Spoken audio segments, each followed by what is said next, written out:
happiness is something that passes through and doesn't, is not always constant.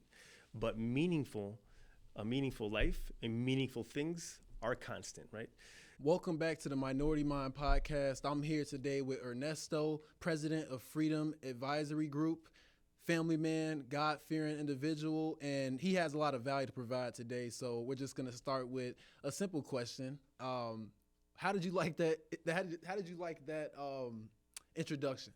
A lot to live up to there. Thanks for inviting me on the podcast, Kuye. I've had a chance to listen to some of your previous guests, and I'm impressed with the work that you've done. I'm impressed of you as an individual when we first met, and I, hope for many blessings for you and for your future. But yeah, with that introduction, it makes me think about that we're all on a journey, right? And one of the key things you said, God-fearing man, that's from the Old Testament. Those that fear God is the beginning of wisdom. At least that's how I was raised.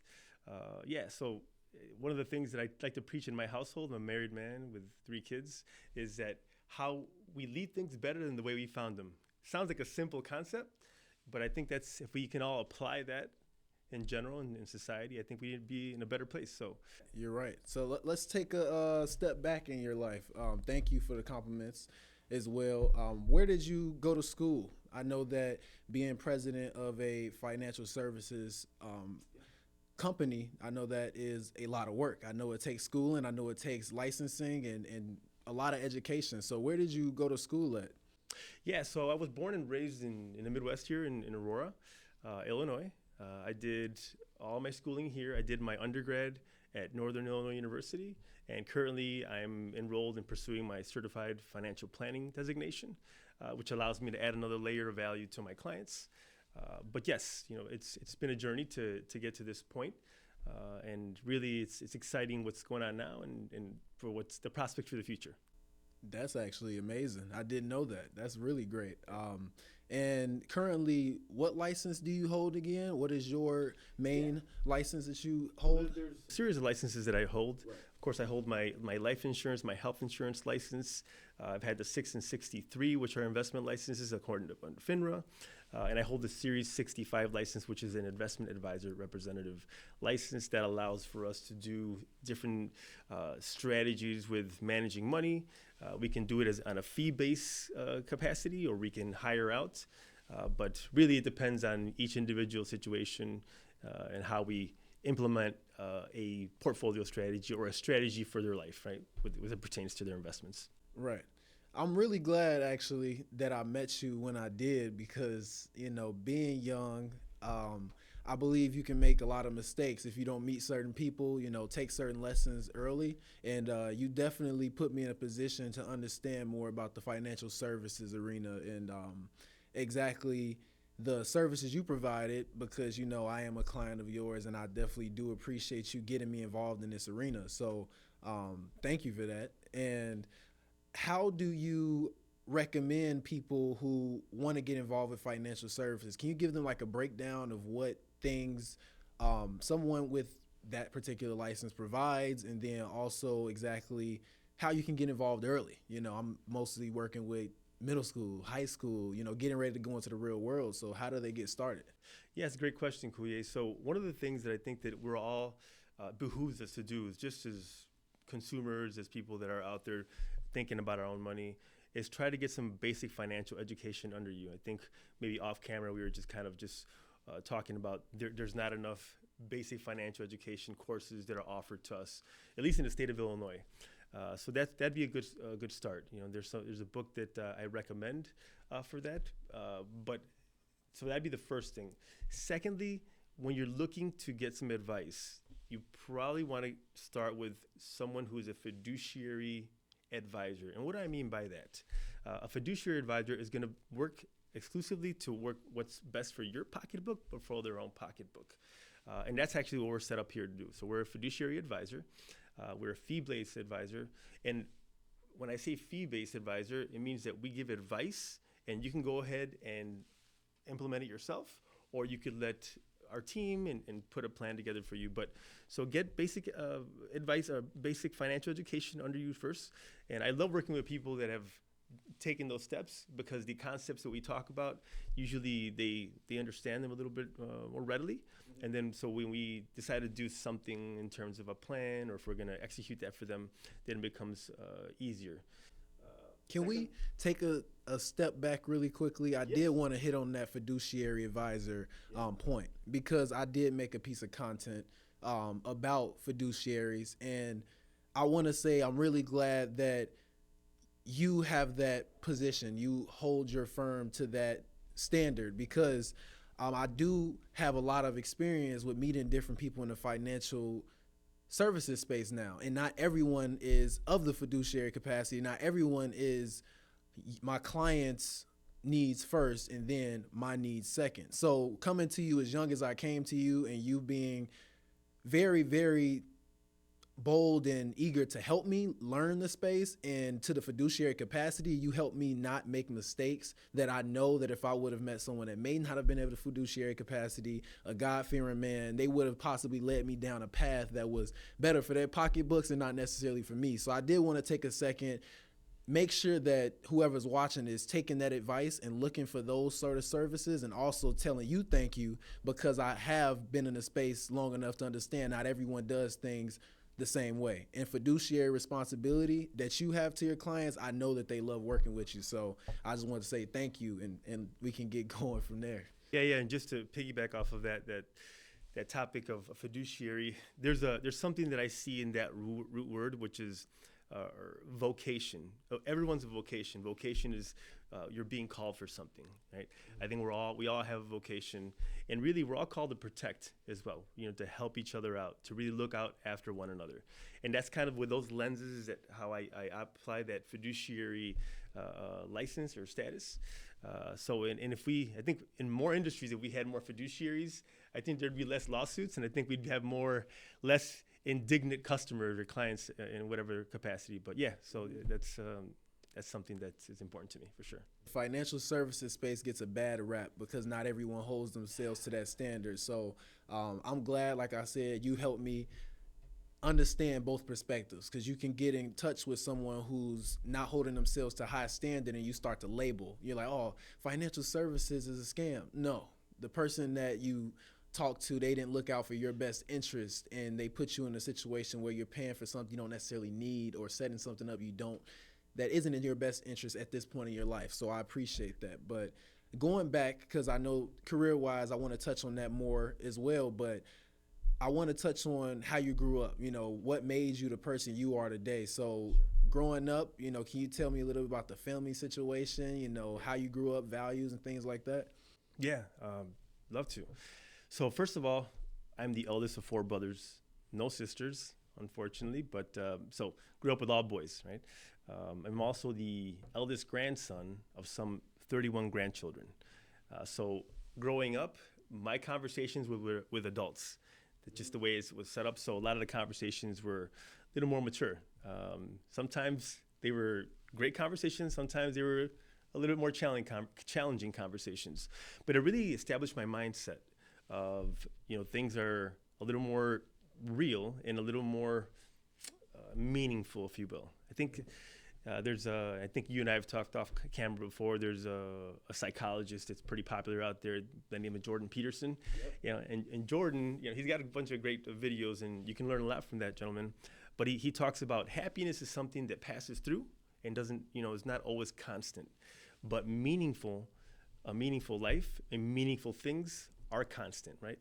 So in my life growing up, being the eldest of 4 brothers, being the eldest of some 31 oldest grandson of 31 grandchildren, you end up kind of leaning into that strategy or that way, those lenses in life.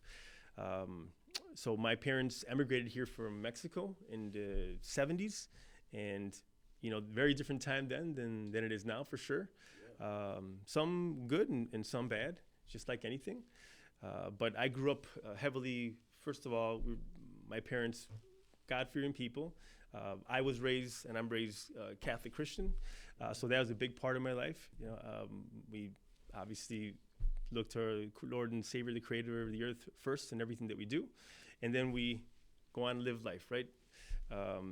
sports is a big part of my life growing up. I think there's an element of sports that implements discipline and sacrifice. You make great relationships, tons of creative experiences. So that was a big part of my upbringing as well. And it still is to this day with my kids, and I have them involved in kind of the similar things that I was involved with. But, making relationships with people and understanding where people are at, and then how you can learn from them, right? And apply some of the things that they've learned in your own life and implementation, right? So, yeah, being the eldest, also being from a Hispanic Mexican household, Spanish was the first language that I knew. Yeah. I tell people I didn't know English fully until I was 7 years old, and I was born here.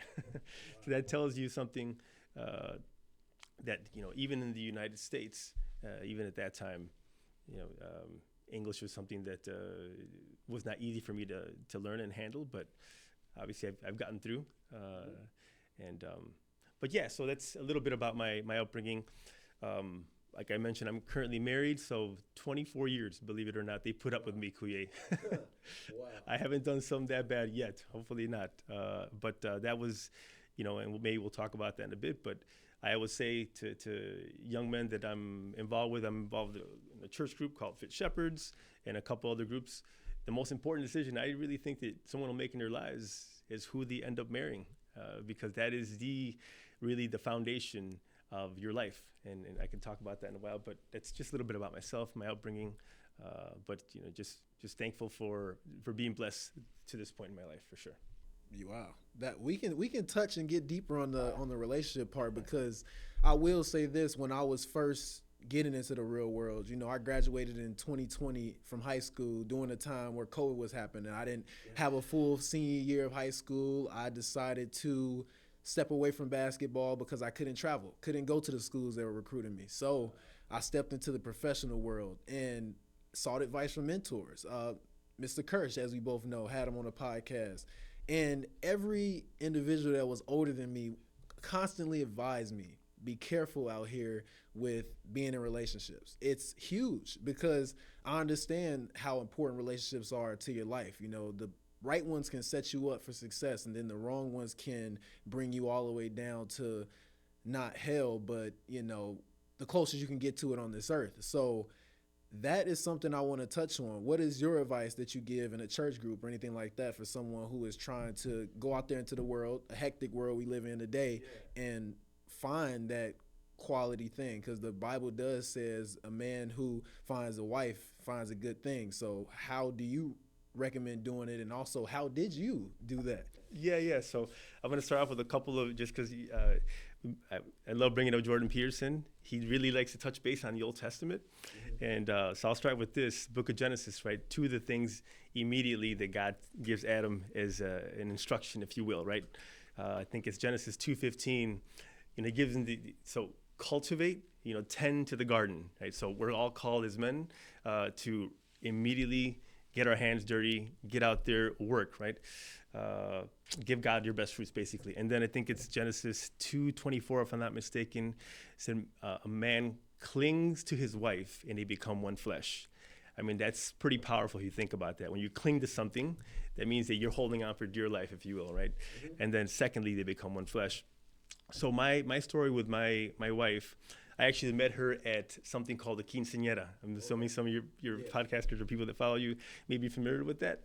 And it's interesting because my daughter now is going to have a quinceañera in a couple of months, which you're invited to, by the way.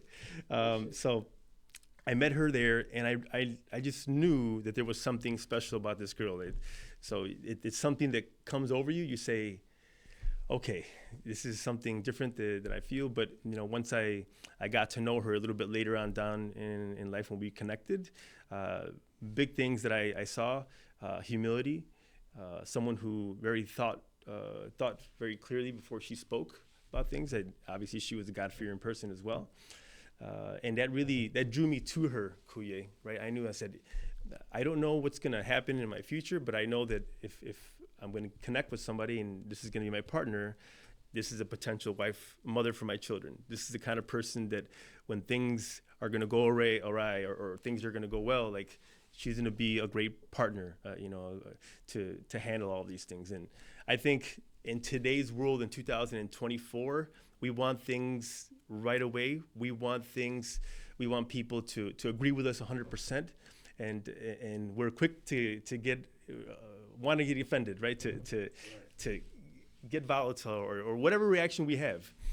But going back, the person that you marry will be the most important decision you have in your life. It's not your career. It's not the home you buy, because that person will be the witness to your life all the way until the end, right? So, and not to get too serious and not to scare you guys out there that might be listening, thinking about, that'll come to you, right? Just be a God-fearing person. That person will come in your path, and you'll know.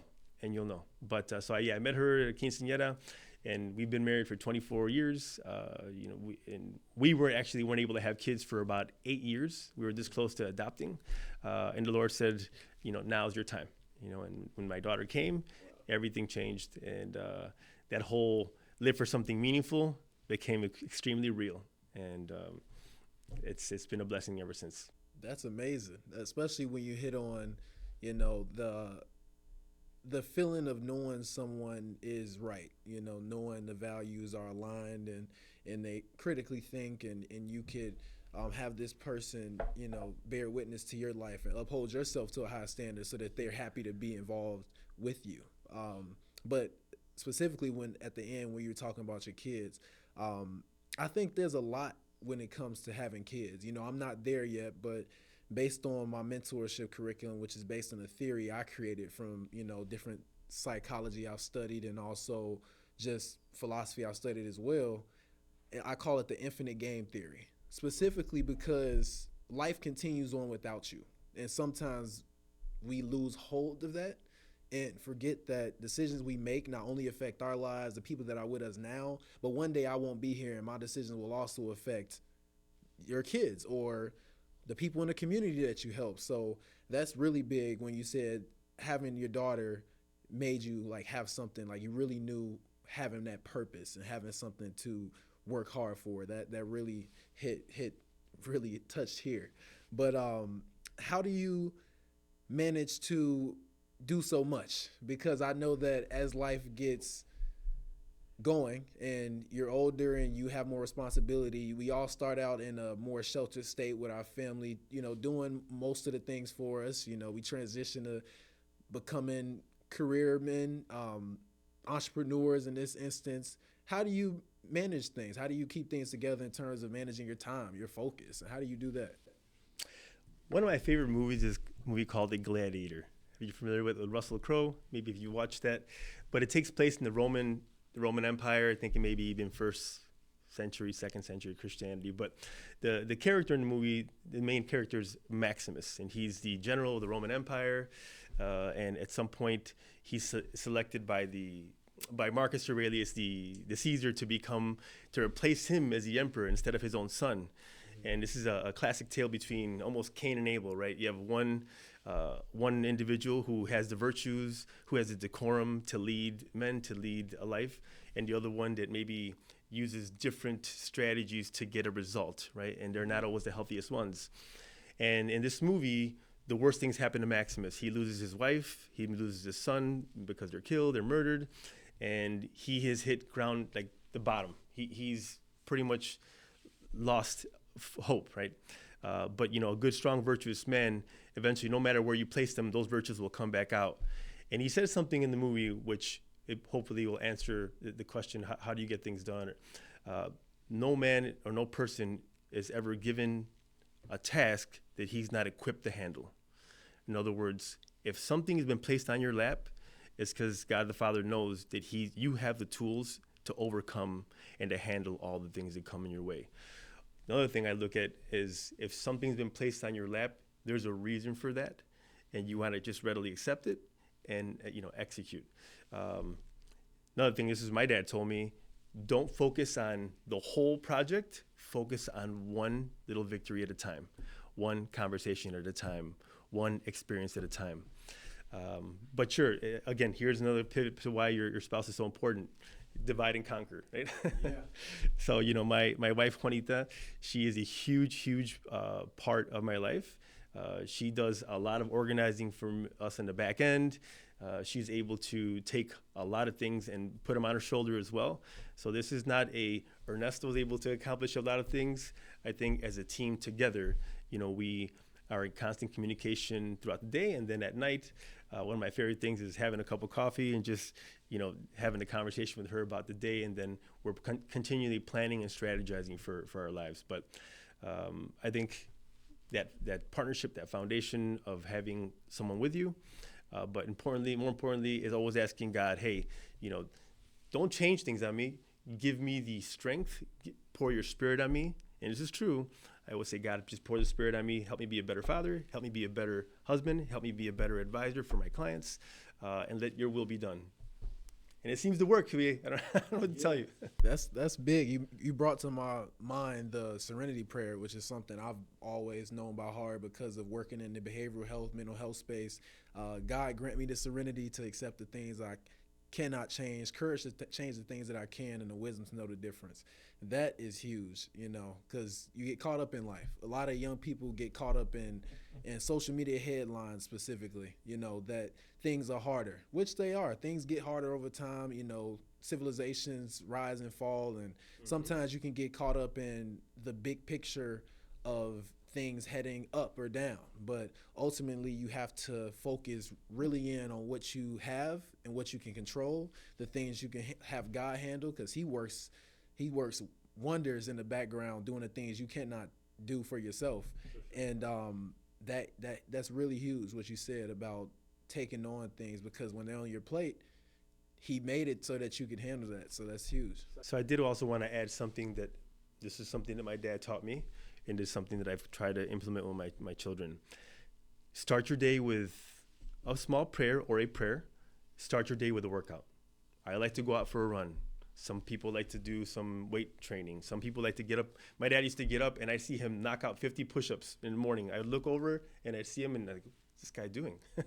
And I realized that all he wanted to do is get some activity going so he can, and then he implemented, this may not be for everyone, but cold water or cold showers to wake you up and get you out of your comfort zone. I like cold showers. It builds mental resistance. I used to do them in high school for sports, so definitely good. Tony Robbins, are you familiar with Tony Robbins? So that guy is kind of crazy. He has a bucket, I think, and he puts ice water in it, and he dumps his whole body in there, and then he jumps back out. And he's like, he's a new person, right? And why do we do something like that? Because you become almost renewed. You become a better version of yourself, and now you're out to tackle the world, right? And that's a huge piece for me as well. I try to implement that as much as possible. And I would say sacrifice and struggle, those that are able to do the hard things first will have an easy life. Those that try to do the easy things and pivot to comfort will always have a difficult life. Mm-hmm. That was something my dad told me, and that's something that people, the relationships that I've met, people, they all implement the same strategy, right? And it's tough at first to embrace, hey, life is tough. Let me go take a cold rinse. Let me get in a workout. Yep. But the benefits on the other side, the fruits are just amazing. You're right. We become desensitized to the toughness of life when we get things too easy. And I can go deep into that around, whether you come from a rich family and never had to do anything for yourself, so you go into life avoiding pain all the time, or, depending on how you raised has a big factor. I was blessed to, grow up in inner city Chicago for most of my life, and then my dad's business do well. We moved to the suburbs, and I see both sides of things. And I will say that the biggest takeaway from it is that everyone has the struggles. Everyone has the struggles. It's really a matter of, are you handling the struggles to the best of your ability? Are you educating yourself on what you can do better? Are you building habits around doing that better consistently? And are you connecting with people to help carry the load? That's really big in handling all that in life. But I wanted to pivot a little bit because we've hit a lot of great points, and I just want to start moving towards exactly your tips career-wise for a sec. Financially, a lot of people in this generation are very scared or just worried that they won't have the same opportunity. Just looking at some data I was looking at recently, they talked about home prices from 1970s compared to 2024, and we know mostly inflation went up when they printed all that money during COVID. But it was tough because I graduated high school during that time. I just entered the world, and there's a lot of people that feel the same way. I'm not pessimistic about it because I understand I have to work with what I have, but there are a lot of people pessimistic because they don't necessarily have the education or someone to talk to them like I've connected with people and they've talked to me. So what financial habits, you being someone who owns a financial services firm, do you recommend for the young generation trying to build a future for themselves? Well, it's a good question. Let me start off with just to address the interest rate part. So this is not the highest interest rates have ever been. In the early 80s, we had interest rates. They were quite commonly in the double-digit teens, and close to even 20% for homes. And over time, I like to call the business cycle. There's 4 areas to the business cycle, and I'll get into what they can do for their habits. But there is a expansion, right, where things are starting to move up. There is a peak where the economy has peaked in terms of its heat, and then it starts to contract, okay, which means that we're starting to go down. And then there is a trough, which is we've hit the floor, and that's called the business cycle, and that is cyclical. That doesn't change. Matter of fact, one of my friends that's a money manager says, look, Ernesto, there's only 3 things in life that are guaranteed: death, taxes, and the business cycle. Yeah. and you just said you hit the nail on the head on something. Throughout time, the best thing you can do is get started, get your education, and start focusing on something that is going to help you in your career, or start getting focused on your career. Now, when it comes to finances or financial services, it's, if not the biggest, one of the biggest industries in the world. There's so much opportunity. Okay, I started out way back, which is now Chase Bank. Back then it was Bank One, and I was a personal banker. Okay, and from opening up checking accounts to dealing with customer service, that was a great opportunity. I would say anybody that wants to get in this line of work, go to a credit union, go to a bank. They're always hiring. The education you will get there is tremendous. It's paramount. It will help you. It'll catapult you to the next thing, because you start meeting people in the lending side, in the investing side, in the risk planning side, which is the insurance side, and so much more. Private equity, mergers, acquisitions. There's so much out there.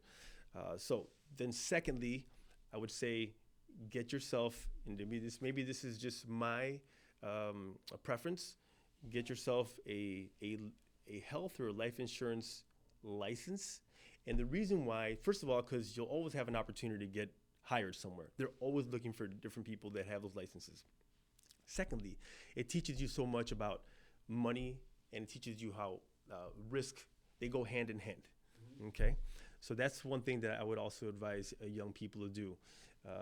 If you're able to go to a community college, there's usually some finance classes you can take. And they're very inexpensive, and a lot of times they're going to be a night class, but it'll help you so much. A lot of these times, it's not just the education you get, it's the people you meet, Kuye. And I've had tremendous people that I've met along my journey. I've had different mentors from all backgrounds and all walks of life. And I've taken so much from them in terms of what they've helped me out with. And coincidentally, now in my age, I've had the pleasure of meeting young men like yourself and other people that I've been able to say, hey, here, maybe you want to take a look at this option. Maybe you want to go down this strategy. So I would say get into the banking business if they want to get in this industry. Maybe take the life and health license. That's what I would advise. And if for people that are maybe have questions on that a little more and want to get some, please feel free to contact me. I'd be happy to walk them through with further detail. And if there's a community college course that will allow for finance, that's going to be helpful as well. I don't know if that answers maybe your question. Yeah, it's definitely a very unique path aligned with your expertise. And I definitely know people that actually want to get into space. But you hit on something very, very key, starting somewhere. You talked about starting at the bank. And I know myself that with the cost of living currently, maybe starting at a lower level position may not be as financially intriguing. But a lot of people forget the foundational piece of anything. You know, you start with the foundations and you move up. And you don't necessarily start out as the person, you know, who owns the business. You start out as someone who learns different positions, learns the different pieces that fit together to build the whole.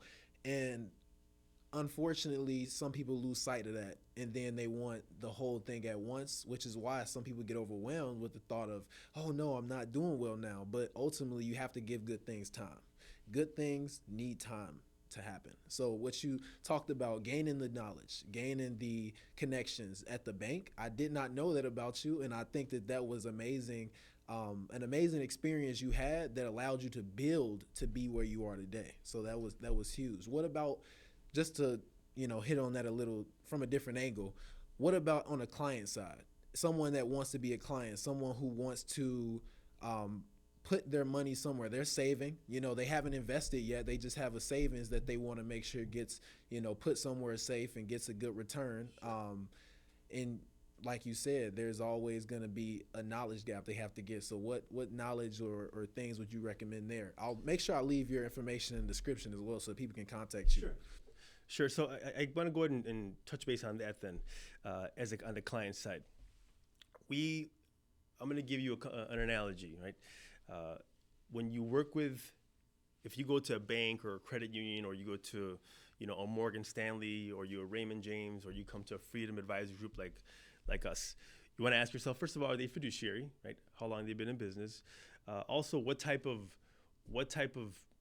methodology or strategy do they use when handling something as personal as your money? Okay, so we have a strategy here called investing passive or active management. And let me just give you, so if somebody's coming to us, we are going to take a look at what their expectations are, and we're probably going to implement active management. And let me give you an example of what that is. Passive management is like getting into a car, okay, and driving to Chicago, okay, and it's just on cruise control. Traffic can be pretty bad heading to Chicago, right? Yeah. Is it likely that you'll run into a car if you're driving without a driver, but just on cruise control? Yes. Okay. That's what we call passive management. A lot of times you go into a 401k, or you go into some firm, and they're going to put you in some type of passive portfolio. Your money, whatever the market does, you're going to feel it 100% up, 100% down. Could there be a better way? Well, let me tell you. What if you had that same car, you're going to the same destination, but now you have a driver that can say, hang on, we're going to stop because we see traffic coming. We're going to get off on the expressway, take a side road, and then take an alternate route to get to our destination. That would be active management. That's when you have a portfolio manager that sees, hey, we're living in a time where stocks don't do well right now, buying ownership into a company. Maybe you want to invest in some debt securities known as bonds, right? Where you actually lend money to a company and they pay you an interest rate. And then we're going to put some money here in some of these real estate portfolios and commodity portfolios, and just to get us to our destination. And we do that over and over cyclically, right? So when somebody brings their money here, we do active managing strategies. And that, we feel over time, is definitely more beneficial, first of all, because you just take the COVID situation, or even for some of the people that are a little bit more mature, 2008, maybe you heard of the world financial crisis when that whole thing happened. I was 5 years old. But you've even heard about it, right? Yeah. Just because, you know, one of my favorite people that I've studied and I read, Jack Bogle, the CEO of Vanguard, let him soul rest in peace, he said in the next 10 to 15 years, this is back in 2009, 2010, he said we're going to have 5 to 10 more huge drops like we did in 2008. Like, he knew something. And if this stuff is going to happen, where do you want your money, and what type of relationship and what type of strategy do you want your advisor helping you out with, right? So from a client standpoint, we're able to take on new clients that are just starting out. We can go ahead and set them up with a savings account, that being an IRA retirement account, or being just a regular savings account and investment account. But we implement a couple things. We do something called Riskalyze with our clients. Riskalyze is a a questionnaire. It's kind of almost like a video game, if you will, to find out where the person is comfortable in terms of putting their money aside. How much are they willing to sustain in terms of ups and downs. And then once we find that number out, we find out where they're at, then we implement the correct strategy to match with them. So from an investor standpoint, I'd be happy to talk to anyone. If not, when you go to a bank or you go to investment advisor or wherever you go, just make sure they listen to your expectations, your goals, and if they're implementing a strategy and they communicate to you, here's what the expectations are, here's how this is going to work. And along the way, if you don't feel like you're comfortable with the process, then we can pivot, or obviously someone can leave that firm with their money. I don't know if that answers your question. It does, and you do a very good job at explaining it, the active versus passive management, because if anyone's watching and they do have a 401k, IRA, any of these retirement accounts, a lot of people will automatically put you in these passive investment vehicles where you just select a portfolio percentage or something and it just stays there forever. You're constantly buying. 20% of your money goes to REITs, or another goes to, maybe you picked AT&T because you wanted the dividend. So these things are something that the knowledge you're given is something very valuable, because someone that doesn't know that at all, and especially just starting out, needs to know the difference so that they can really make an informed decision. So that was great, because I've never heard it explained as you did, and with the traffic analogy. I might take that and when I write some content on financial management. But wow. So yeah, that was a lot of good information. Let's take a pivot a little bit. Get away from that, because you gave a lot of value, and I know that's already a lot of value on both sides. As a young person and someone who already has assets and trying to get positioned in the right way. But what about the personal relationship side? Because we just talked about family relationships, finding a wife. We talked about managing the life that you have. But on the relationship side, connecting with colleagues, you have business partners, you have people you work with. And I know you said you started somewhere and built relationships, but how have you navigated being able to, communicate well, being able to make sure you create win-win scenarios for people that you work with? Because my generation, again, we went through that COVID situation, and there's this thing called the epidemic of loneliness. A lot of us, already being attached to the phones, didn't have the communication skills to necessarily go out there and connect professionally or personally, for that matter. So I really do preach on communication skills, being able to get your point across, being able to meet people and present yourself in a good way. What tips do you have on that, on the business side, and just connecting personally, friendships, because a lot of people need that? Yeah, that's a great question. And I kind of have to do a memory jog here a little bit in what really has worked. So there's groups out there. There's networking groups. It could be your local chamber of commerce. One group that I think that had helped me out is the Toastmasters group. I don't know if you're familiar with Toastmasters. Wow, you were part of that. I just learned about that about a month or two ago. So yes. Yeah. So Toastmasters is a great group because it talk about getting out of your comfort zone, right? Yes. Having to speak in front of a room on a topic, something within 60 seconds. It's always challenging when you're trying to get a thought to come out of your mouth and make it sound at least the way you want it to sound, where it resonates with the person or the audience you're talking to. You meet so many people, and actually so many business professionals or people that are aspiring to do something with their careers in those type of groups. I could tell you the Chamber of Commerce. So in my office, and this is not just to the people that are in my office, and I'll talk about my office in a second, you definitely want to align with people that have similar, very core values and principles with yourself, first of all. You can kind of know just by getting to know them a little bit. In my office specifically, I have two business partners. One, Jesus Islas, who is a insurance expert. He handles health insurance, Medicare, Affordable Care Act insurance. He does life insurance and annuities. But he's the type of person, just like myself, in a fiduciary capacity, wanting to help somebody out better than his own pocketbook, right? And I have another gentleman named Bob Mayberry, who is a retired certified financial planner. He's in his 80s. when I got to be careful every time when I talk about Bob, because I always start my conversations with him this way. He's the man, the myth, the legend.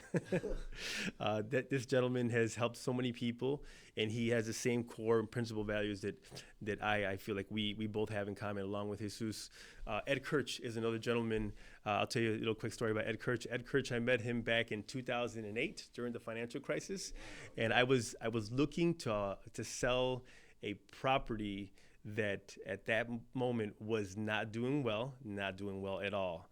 And he advised me, he metaphorically pushed me back from the cliff and said, hey, take a breather, young man. And I think that this is maybe something that's going to help you out in the future. Let's look at another strategy. And to his advice, absolutely has, right? And that strip mall and that property has done well. But the relationship, what is a relationship? It is, listen to each other, caring for one another. I'm thinking of someone that I like to listen to. He's a Catholic theologian from back in the 1500s. His name is St. Thomas Aquinas, and he said this, love is willing the good of one another. What does that mean? It means I want the best for Kuye. I want the best for Kuye's family. I want the best for Kuye and his prospects for the future. And when you're out navigating in the business world, you can tell right away, like, who has tendencies that you want to associate yourself with. Right. People that don't ask questions, people that just talk at you, that might be a red flag for you young guys out there. People that genuinely are interested in what you say, affirm you. Those are basic things, but they're so undervalued. And I'm thinking of just other networking groups. If I know some of the people that you mentor, maybe they're involved in sports. Be a coach, help out, volunteer, and people see the goodness in other people, and believe it or not, people want to work, first of all, with a person that has discipline, that genuinely wants to help other people out. And when somebody has a skill they've been honing, right, which, honing a skill is just repetitive work in one direction obediently over time, you become good at something. Then you'll run into the right connections. Activity is the one who has the most activity is the one who wins at the end. Less activity makes you dormant. I've always said it's a numbers game. I've always loved just breaking things down to math. I've always been good at math, but I've always said that if you're going to put in 2 hours, then I have to put in 4. If you're going to put in 8, I have to put in 10 or 15, and, as much as I can bear, because at the end of the day, when you're young, especially, you have like catching up to do. Like the people you aspire to be like, they've put in hours on hours. And like you said, we live in a time where people want everything fast. Social media, DoorDash, Uber Eats, Instacart, everything is coming to you fast. You don't have to put in too much work anymore, and if you're financially well to afford that. But everybody is so used to the easiness of the world. We're blessed beyond measure, especially if you're in the United States. There's problems everywhere, but if you're in the United States, you are blessed beyond measure. So we have to get comfortable being uncomfortable, and with this being a competitive world we live in, you have to put in the work. You have to put in the hours, and that's what sports does teach you. Like you said, you learn very early. I know I did. Something that you said, get comfortable being uncomfortable. My wife actually said that to the kids the other day. And, I want to say something, and I've noticed there's a trend or something happening with today's America's youth. And I have a lot of hope for what I'm seeing. I think today's youth are very intelligent. I think they sense that they want to do something great. They want to transcend themselves, right? You're a great example of this. But I think people, these younger generation, they're aware that there's something out there that they can get involved with, that they can leave something better. Of course, they're aspiring for careers, but I think the way that, because of the technology piece, they're very good with. And I think the emotional, intelligent piece, they're closing the gap on, and they're figuring that out as well. And I have high hopes for a future. Not only do I have a teenager in the house, but even, those young men and women that are in their late teens, early 20s, I think there's there's a good opportunity for you guys maybe to right our wrongs from some of the generations in the past, maybe the Generation X, the baby boomers. I believe in this country. I told you my parents emigrated to this country in the 70s, and there was a huge assimilation. There's no, just adjusting over time. I'm a first generation American. Of course, my kids are second generation, but we're all connected. And you said something really key. There's no country that has done more for the world. And we certainly have our areas where we maybe dropped the ball, right? But America is still the greatest country in the world. I see a lot of conservative young men and women. And when I mean conservative, I mean with their values, right? Which means sacrifice, which means struggle, embracing the hard, God-fearing people. And that leaves me with a lot of hope, for sure. Yeah, that's big. And I did want to hit on the immigration thing. My grandfather was first generation over here. I'm third generation. I read a study in a psych class I took about the cultural change over time. And the third generation is actually the last generations, like statistically, that are interested in their culture before being in America. Statistically, it's supposed to stop with me because I'm a third generation here, but I'm also a third generation counselor. My grandfather was a counselor. My dad is a counselor. I'm a counselor. So I've been able to speak to them, and learn from them and what they've been through. I'm very curious, and bringing that up, I wanted to transition into what are your opinions on school in terms of education, formal education, the school system. One of my biggest things that my parents allowed me to do was to find my path. They were comfortable with me setting a goal for myself, and it wasn't about doing something a specific way, but having a goal. Because without a goal, you have no destination. You have nowhere to steer. It's like having a car without gas in it. Like you literally have nowhere to go. You can't move it.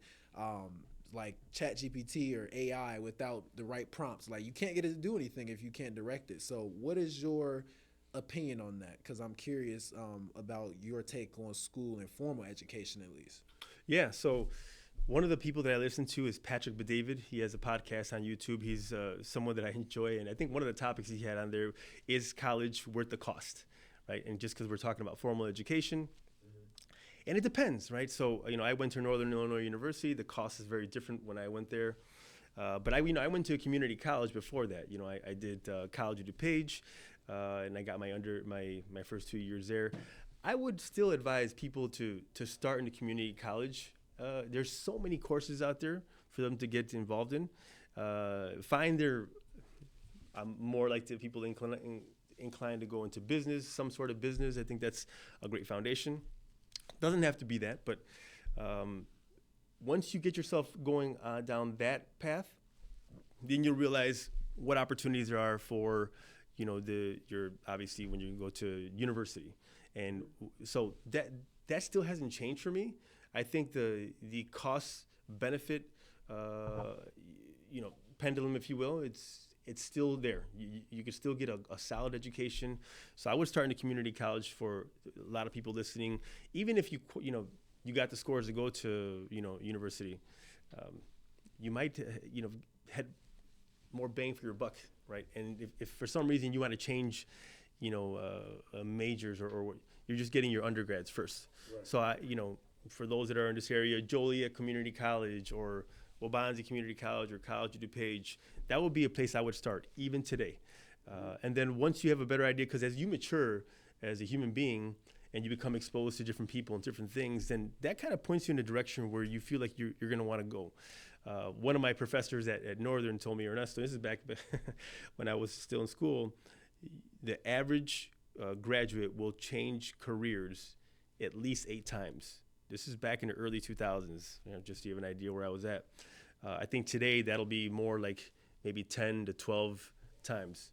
But each position, each project you're in, if you take away from it the experience, it'll make you a more value-added person. And having the right resume is so important. Taking a class on resumes or partnering up with, you can find this online, people that help you out with marketing yourself, getting your resume. But the path I would start out is the community college for sure. I definitely agree.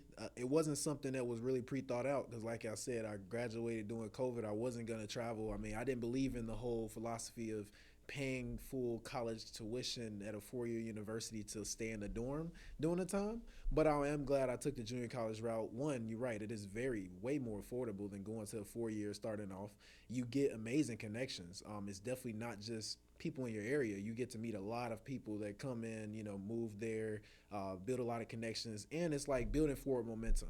I was just doing a workshop with middle school, high schoolers earlier this week, and the biggest thing I talked about in my specific PowerPoint was forward momentum, having forward momentum, because you don't have to necessarily know, because some kids they don't know what they want to do. They're really, a lot of kids, especially in the middle class environments, they don't necessarily know what they want to do. They haven't really felt something really grab at their soul and grab at their being to say, oh yeah, this is my mission, this is my purpose.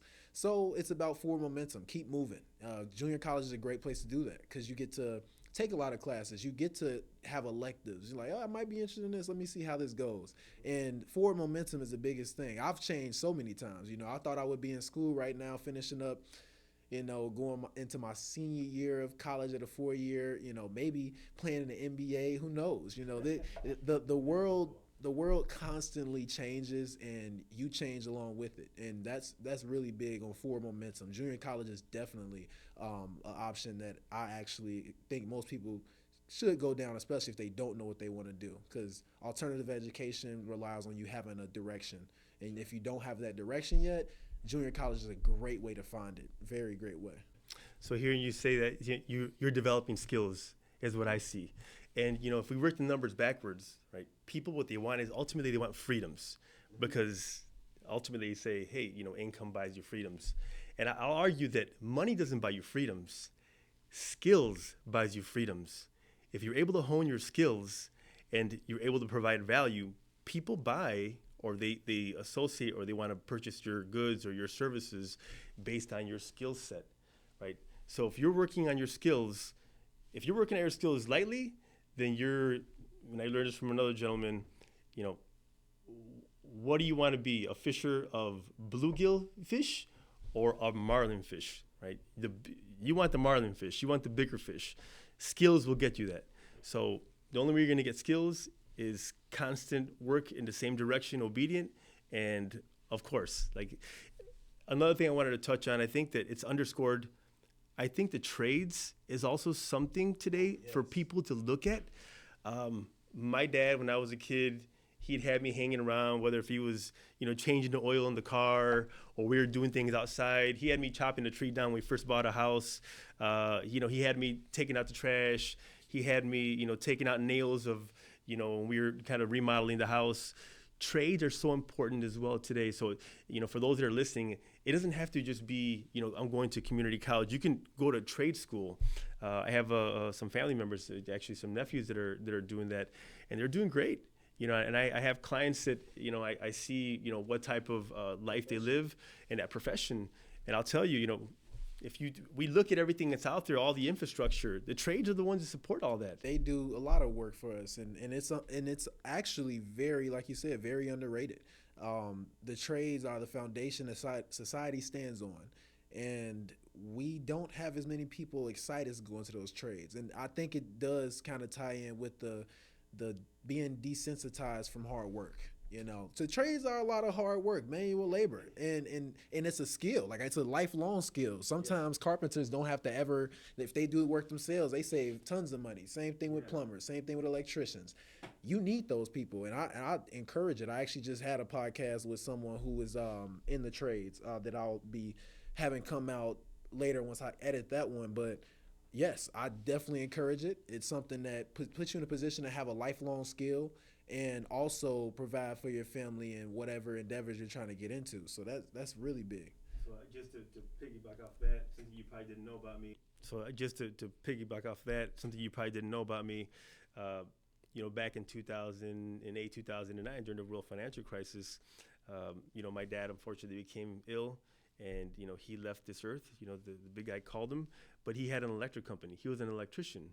So for a while, I had to assume the responsibility of running his electric company, and I became an electrician as a financial advisor as well. So we had to take a break from one thing, yeah. And that's, remember I mentioned to you about Ed Kirch and the property that was in limbo that I might lose or might sell, actually. I was involved with people in the trades, and I was so impressed with the skill sets of so many people and what they offered. Had I not made those relationships with a lot of those men, and us working in conjunction to get some things done, I probably might not even be here today. But so I have an electrician's background, but at the same time, I'm so impressed with all the trades, which would be HVAC, landscaping, obviously electrical, plumbing. There's all these things are so important. So, as the youth of America are navigating towards something that they're passionate about, definitely, obviously, is something that they should pursue. Definitely. One last question on that. What is your philosophy on the path to success? Because I know some people are more discipline driven. They say, take care of the here and now. Let's make sure we take care of the here and now responsibly, and then we optimize for the future. That actually is my philosophy. I believe taking care of the here and now and then optimizing in the future, because not sometimes, I believe all the time, up front is a lot more initial effort. There's a lot more that goes into the upfront effort to get something built, something set up, whether that's a career and trying to build a stable foundation financially. You may have a job or two. There's people that are having two jobs to provide for their family because they have to get it done here and now. In the future, they should be working towards the optimizing of that for them taking care of their family. But what is your financial philosophy? Let's say that someone is going through life and they're struggling. They have no support. A lot of kids I've worked with, they do have single parent households, or they don't necessarily have a strong foundation of family to help them. And they're trying to live, they're trying to go to school, they're trying to build a foundation, a platform for themselves. Do you believe that, you take care of the here and now first and optimize? Or do you believe in, hey, we need to find something you like immediately, and then let's try to work on that if possible? I know it's a loaded question because life, there's different situations, different people, but what do you think of initially when I ask that question?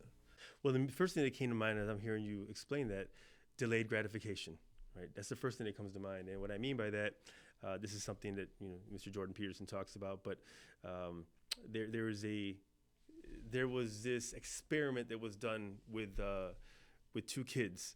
And it was how much kids like marshmallows, right? Who doesn't, right? The marshmallow test, right? And it's I love it because my son likes to tell this story, because we listened to it, he heard it. But obviously the concept or the message of the story is that you put a marshmallow in front of a kid and you tell him, listen, if you wait for 5 minutes, right, or something like that, you'll get 2 at the end. But you have to sit there and stare at the marshmallow, and they ran this with kids, and most kids, of course, they ate the marshmallow right away. And the one that obviously delayed and waited, right, and not sacrificed everything for the now, and had something greater. So he had 2 later on, obviously. So with the here and today, and to the person you're talking about, the prototype or a person that doesn't have much support, well, that's tough, right? But you do want to have something you're planning, even if it's small, to optimize in the future, for sure. Even at whatever small amounts, if we're talking about financially, and you have a paycheck, set 10% or set a small side to put aside, because that will come in handy. You will need that. I see that with people of all ages, including my retirees clients. So I don't know if that answers your question. Financially, even if it's the smallest amount, set it aside. That's going to come in handy.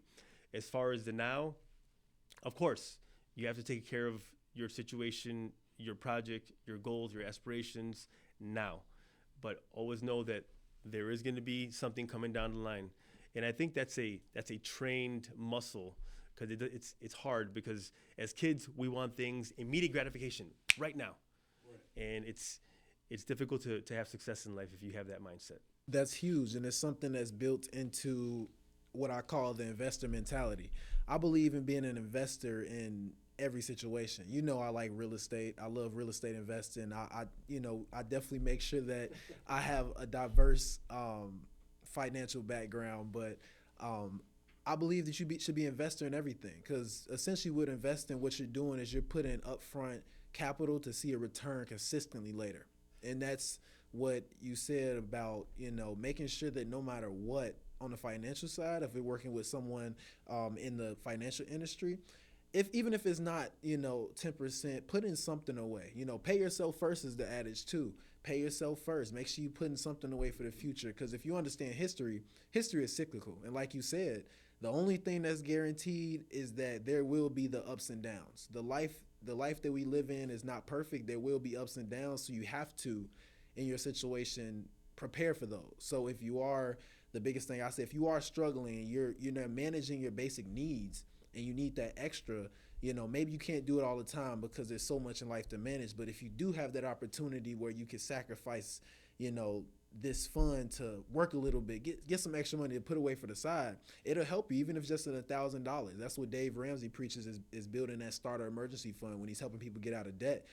You have to, it's not you should, but you have to set aside something so that your future self is taken care of. So that's where it comes back to you and exactly what you do. I believe that, what you're doing is helping a lot of people, and I definitely wanted to have you on because I know the way you do things, very integritous. I know that I could put you on a platform and be like, yeah, you guys talk to him. I've already sent some people over to you and said, hey, I know he's going to take care of you. So I really appreciate, you being the type of person you are.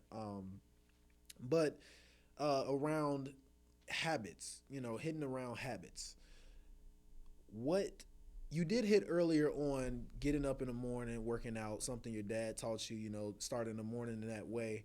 Are there any habits that you would recommend someone build, who's trying to start off, not just career-wise, but in life in general, things that just help you, put you in a position to be better and to do better in life, not just, talking financially, but health-wise. The 4 areas I preach in my curriculum are health, wealth, relationships, and happiness, fulfillment.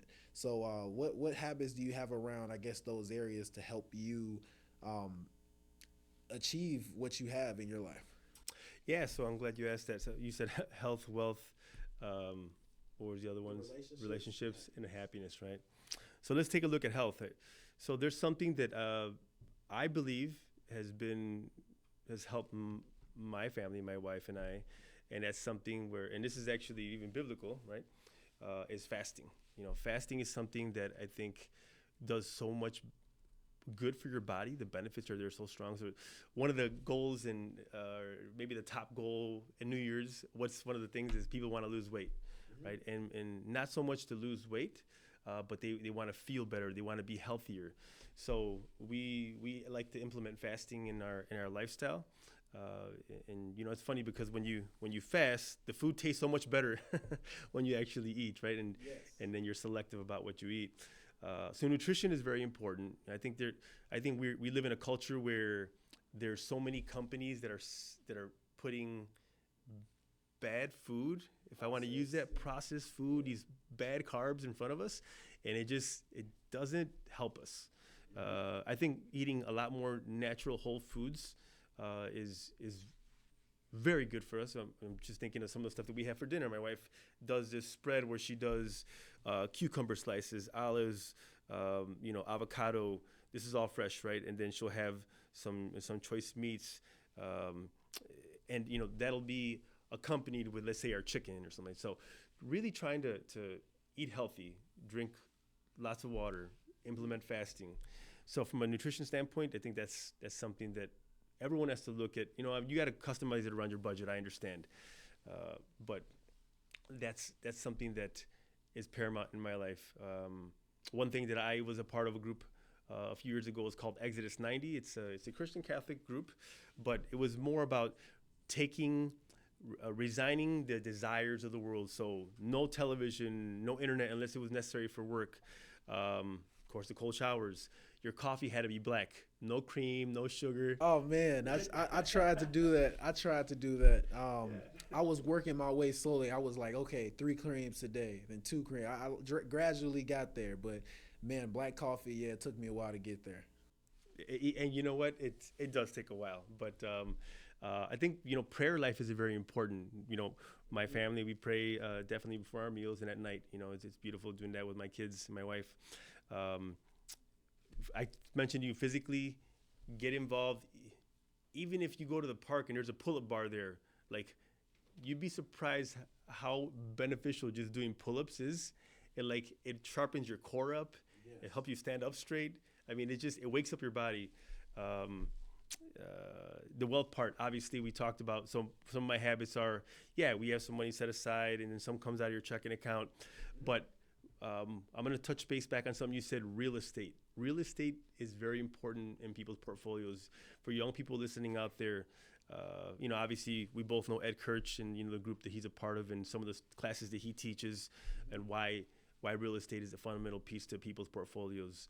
So I and my family, we do have real estate in our portfolios, and those work perfectly well with the financial part of your portfolio. It's like they're peanut butter and jelly. You can't separate them out for sure.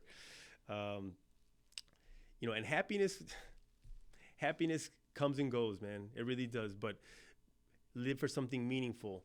It just happens to be that my marriage and my kids are what's the meaningful part of my life.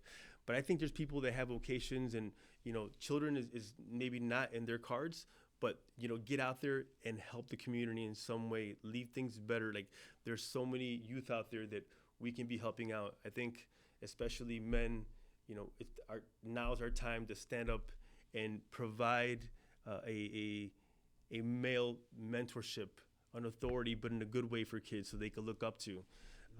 If you look at any household, I don't know the statistics off my head, but I listened to them, read about them. When the father or the male is not in a child's life, it's detrimental to and no matter what the mainstream media, if you will, and I don't want to say all the mainstream media because there's some good outlets out there as well, will tell you that that's not true. It is vitally true, right? So I think, and there's a saying that says happy wife, happy life, right? But where does that start? That's where the masculine authority, and I always look things back to the church, right? Or to God and the faith, right? Mm-hmm. So God comes down through his son and dies for his church, for his people. And I think men were called to do that with our spouses. That's why it's so important, that person, if you're going to lay down your life for your spouse and for the kids, right? Mm-hmm. You got to make sure that person is the correct person. So prayer, working out, the fasting is important as well. And when it pertains to relationships, try to check in on people. Even people that you see out in the community that maybe look like they don't need a phone call or a hello, check in on them. I mentioned to you that I work with a lot of retirees and people that have just retired, and I got to tell you, I learned so much from them just in our conversations. It's a lot of the people you work with are, teenagers or in their early 20s, maybe. I want to assume, I don't want to, but at the other side of that spectrum, there's a lot of knowledge and wisdom, and a lot of those people are happy and willing to share. And matter of fact, they want to share. So I would approach those people. I would definitely just hang out with them, have a conversation, ask them, how would you handle this in your day? What do you think would be the best way to start financially? Or if I was looking for a potential partner, what did you look for? I think those conversations, those are so vitally important for today's youth, but also for people who maybe, let's say they've been married for a while. It's always good to reach back to people and get advice of what they did to keep things going. Yes, that is huge. And one last point I wanted to hit on there was the reaching out to older, more experienced individuals. I mean, I feel like that's the thing that's helped me get where I am. I mean, my father is definitely someone big in my life who helps me do everything I need, and understanding that no one person is perfect. Understand that no one person is perfect. For sure. A lot of people are looking for perfection in a world that's so critical. Media headlines. We live on social media and we see headlines and we judge immediately. And we do the same with people because that's what's been ingrained in us from looking at social media. But the reality is there's not one perfect person on this earth. I know specifically that everyone has their vice.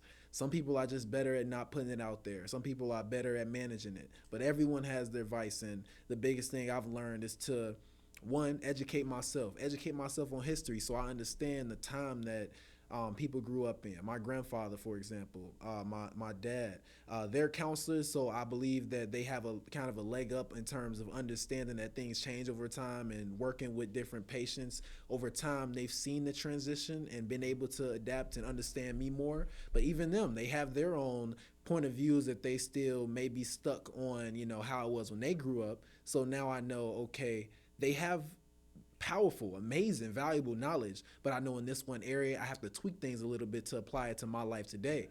And if we get caught up in wanting perfect people to help us, we'll never get anywhere because there are no perfect people. So what you said, learning. There's a lot of older experienced people that would love to help young people, and I tell them this all the time. Like, if you are open to listen and you're a hard worker and you're someone that can communicate and put yourself out there, people are willing to help you. You just have to be able to put yourself in positions, take a couple no's here and there, and be willing to learn and be disciplined and take the steps that they tell you to take so that they understand that you're not someone that just is going to say that they want to learn something and not do it. You're going to take the information, run with it, come back with the results and say, hey, did I do this right? So that was huge on the habits part around connecting, and all the other ones around prayer and just everything. That was amazing. But yeah. Is there anything you want to close off with? Because I could go all day on these topics, and I want to make sure we wrap it up. So anything you want to close off with for people that are watching this, advice, tips, anything around, the business as well? Yeah, thank you again for having me on your podcast, your show. I do want to offer my services. So people usually ask me, what do you charge for this, or what do you charge? So there's never a charge for a free consult for them to come in, as it pertains to the planning aspect, the financial planning aspect. But if they have questions just about, maybe where to get started in certain areas, if it's real estate, I may not, or if it's, they want to get into trades, I may not have the answers myself, but I do feel like I have enough context where I can point them in the right direction. And that's half the battle, right? Is knowing people that not only are someone that can help you along that path, but are willing and gladly wanting to help along that path. Going back to, talking to an older individual, or more experienced individual, or even a younger individual. Like, I'll send people to you. You've had a lot of activity. You've done a lot of things in your young life, and I could say you've done more activity than people that are maybe 10 years older than you. But yeah, so, my information hopefully is on the podcast there. And if not, you can call the office 630-622-4168. Just dial 0 for the operator and you'll be connected to me. Also, just, another thing that I would say is there's some movies in the past that I would recommend that, kind of formed a little bit of what I like, or what it would kind of help form me. The Gladiator, I would definitely watch that movie. It's a great movie, the Russell Crowe. They talk about virtues there. So there's 4 virtues. I think virtues not talked about enough in today's society. Mm-hmm. Prudence, make the best decisions. Justice, give everybody their worth, their equal worth. Temperance, which is a really big one. Stay tempered in all your decisions. And fortitude, right? Put on the spirit of God in everything that you do. The Godfather is one of those movies that, there's a lot of hidden meanings in there that you might want to take a look at, which are really good. But, reading books as well. I'm reading the book right now by Mr. Robert Bly. It's Iron John, and the book really takes place about forming young men, right, and how they were formed, and there was a male initiation rituals that were done in the past to make men, the best versions of themselves. Mm-hmm. So watch some good movies, read some good books, educate yourself, like you said, and that's going to make you a more value-added person in society. But yeah, it's been great having you here at the office and having this conversation with you, Kuye. Thank you. Thank you for being on, and take his advice. Definitely take his advice. This isn't somebody I'm just putting in front of you guys, definitely contact him if you need any help with financial services or anything that he listed. And yeah,